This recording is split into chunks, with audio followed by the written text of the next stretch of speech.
Welcome to our YouTube channel Super Study with SP. Today we are going to explain Article 32 संवैधानिक उपचारों का अधिकार। Polity की last video में हमने समानता का अधिकार आर्टिकल 14 to 18, स्वतंत्रता का अधिकार आर्टिकल 19 to 22, शोषण के विरुद्ध अधिकार आर्टिकल 23 to 24, धर्म की स्वतंत्रता का अधिकार आर्टिकल 25 to 28 और उसके बाद हमने बात की थी संस्कृति और शिक्षा संबंधी अधिकार आर्टिकल 29 और 30 के बारे में। इस वीडियो में हम आर्टिकल 32 संवैधानिक उपचारों के अधिकार के बारे में बात करते हैं।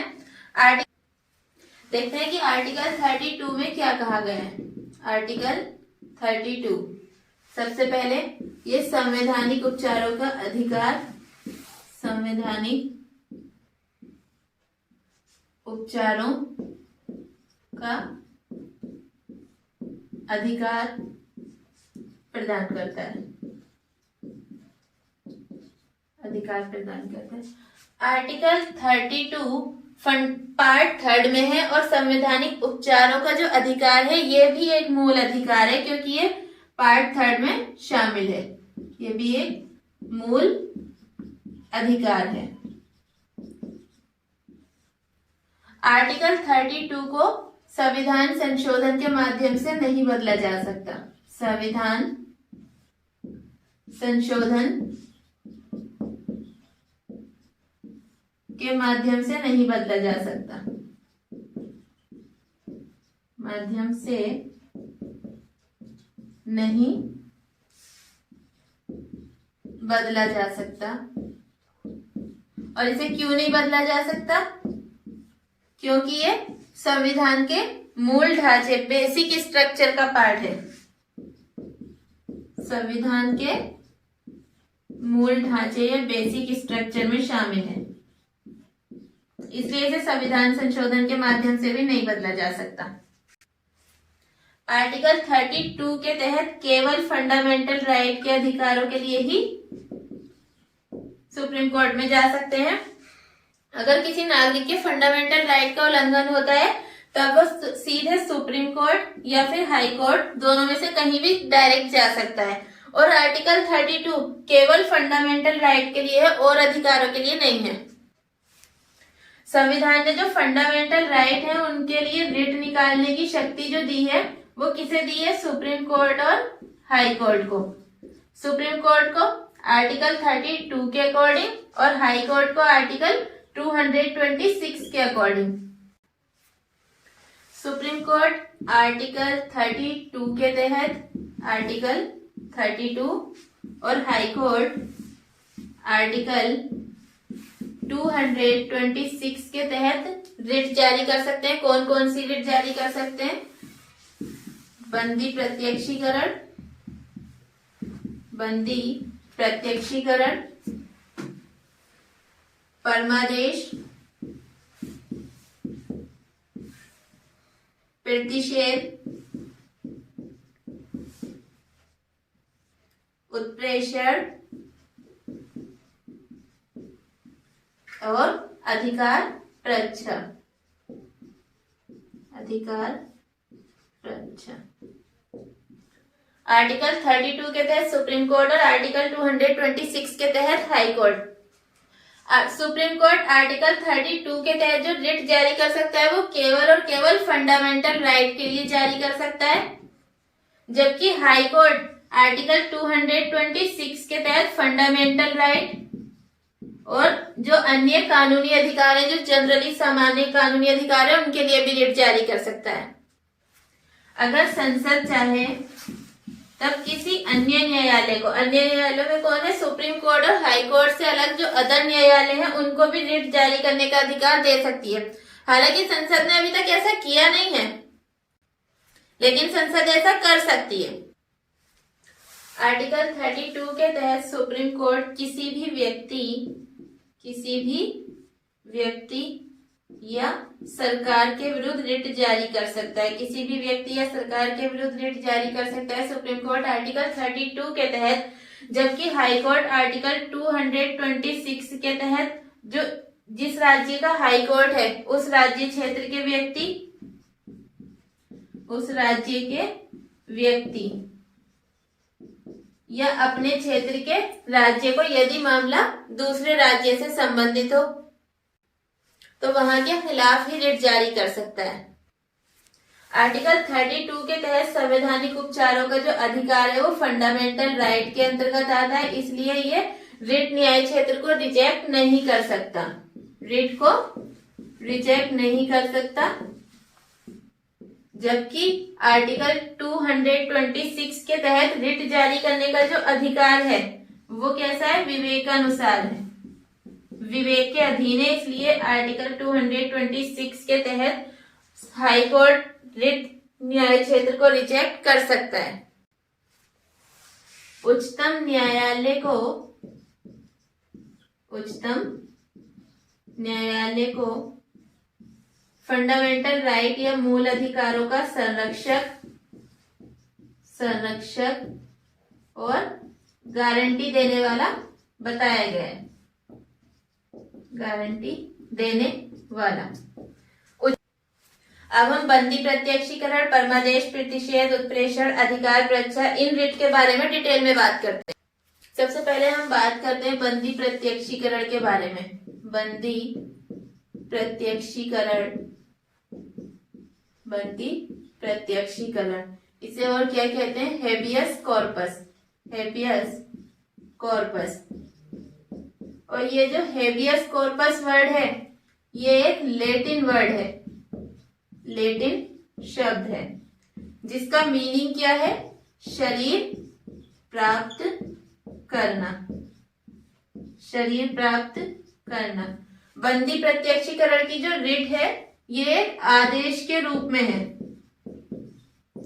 आदेश के रूप में। अगर किसी व्यक्ति ने किसी दूसरे व्यक्ति को गिरफ्तार किया है तब सुप्रीम कोर्ट उस व्यक्ति को, जिसने किसी को गिरफ्तार किया है, इसके तहत ये आदेश दे सकती है कि उस व्यक्ति को कोर्ट के समक्ष उपस्थित किया जाए, जिससे ये पता लगाया जा सके कि उसे क्यों गिरफ्तार किया है। और अगर गिरफ्तार करने का कोई कानूनी औचित्य नहीं बनता तब उसे मुक्त किया जा सके। बंदी प्रत्यक्षीकरण की जो रीट है वो सार्वजनिक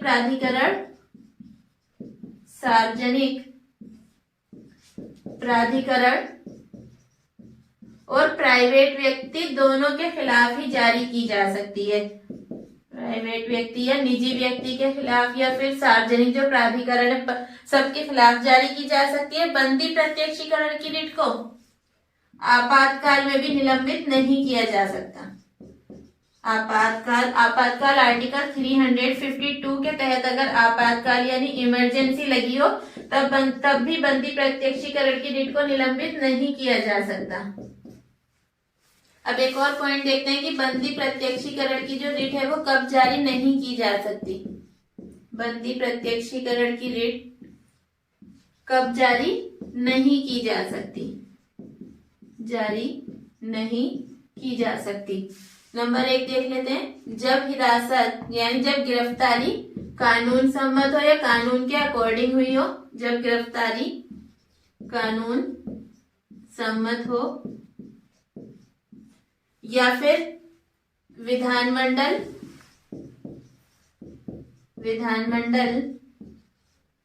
या न्यायालय की अवमानना की है, न्यायालय की अवमानना की हो और तब गिरफ्तारी हुई हो। न्यायालय की अवमानना करने पर जो गिरफ्तारी हुई है। और फिर जब गिरफ्तारी या हिरासत न्याय क्षेत्र से बाहर है, न्याय क्षेत्र से बाहर।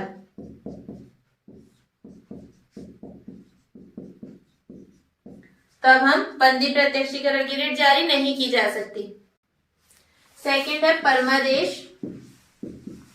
परमादेश या मैंडेमस। इसका अर्थ है हम आदेश देते हैं और ये एक कंट्रोल है। इसे कब जारी किया जा, इसे किसके खिलाफ जारी किया जा सकता है, सार्वजनिक अधिकारियों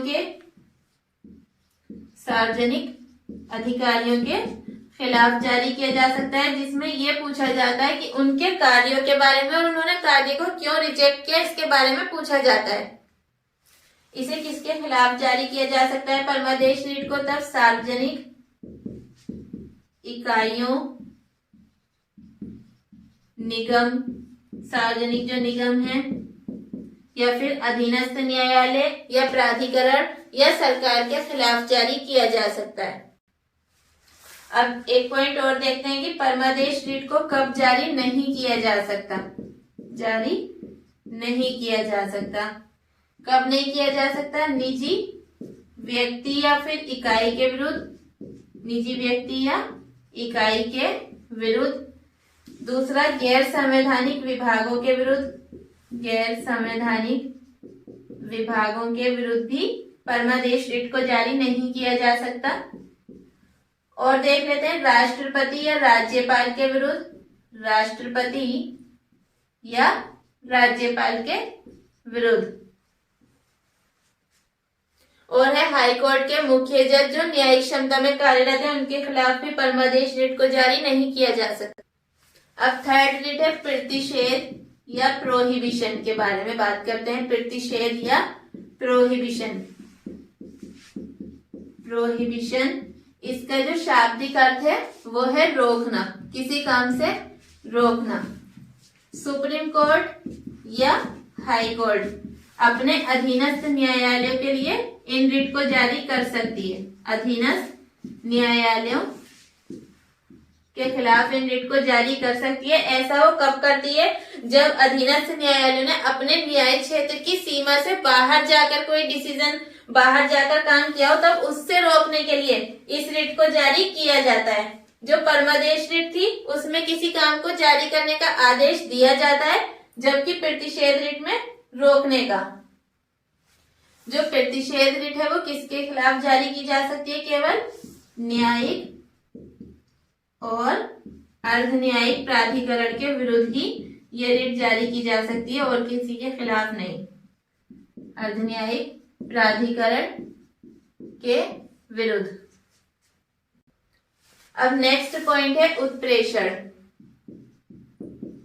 अब हम उत्प्रेषण रिट के बारे में बात करते हैं, जिसे क्या कहते हैं? सर्टियोररी।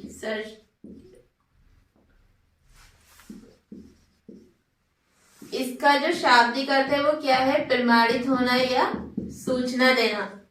प्रमाणित होना या सूचना देना। और ये रिट कब जारी की जा सकती है? किसके द्वारा जारी की जा सकती है? हाई कोर्ट या सुप्रीम कोर्ट अधीनस्थ न्यायालयों के लिए जारी करता है।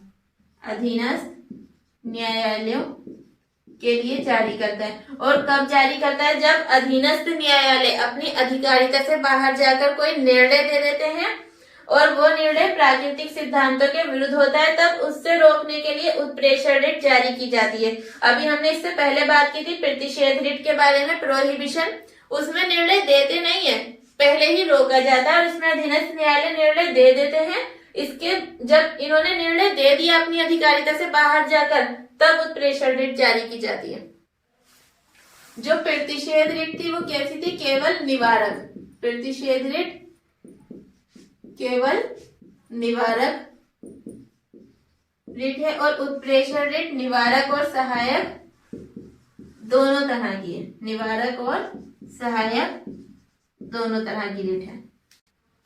जो प्रतिषेध रिट है वो कैसी है? केवल निवारक। और उत्प्रेषण निवारक और सहायक दोनों। अब हम लास्ट रिट अधिकार प्रच्छा के बारे में बात करते हैं। अधिकार प्रच्छा, और इसे क्या कहा जाता है? को वारंटो। को वारंटो। ये रिट कब जारी की जाती है? किसी पब्लिक ऑफिस में। इसे कोर्ट कब जारी करता है? किसी पब्लिक ऑफिस या सार्वजनिक कार्यालय में किसी व्यक्ति के खिलाफ पद के दावे की जांच के लिए। ये जो रिट है किसी व्यक्ति द्वारा पब्लिक ऑफिस या लोक कार्यालय के अवैध अधिकार को रोकती है। अवैध अधिकार को रोकती है। इसमें एक पॉइंट और देखते हैं, अधिकार प्रच्छा या को वारंटो का अर्थ क्या है? इसका जो शाब्दिक अर्थ है वो है किसी प्राधिकृत